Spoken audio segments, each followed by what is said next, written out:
Isang magandang umaga na naman mga kasama at ngayon ay linggo na. Ano ba ang tunog ng linggo natin ngayon? Halika, samahan niyo po ako at tayong maghuhugas naman ngayon ng mga plato. So ayun nga, dahil trabaho to ng ating bunsong kapatid, si Brian, at dahil masakit ang tiyan niya, ayan, tayo po ang gagawa ngayon. So ayan nga kanina may araw pa, pero ayan guys, naririnig nyo sa background ng akas ng ulan. So inuna ko nang hugasan yung mga baso, ganyan. Kasi ang tinuro sa akin nung aking TLE teachers nung high school ako, shout out po ng Gina, naalala ko pa hanggang ngayon. So sunod natin guys ay ang mga bowl.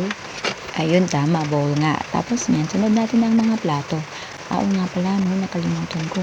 Nauna ko na po palang hinugasan yung mga kutsara at tinidor pagkatapos ng baso. Ayan nga, may mga inasal dyan na plato. Naku, ewan ko po kung sino pong kumuha niyan.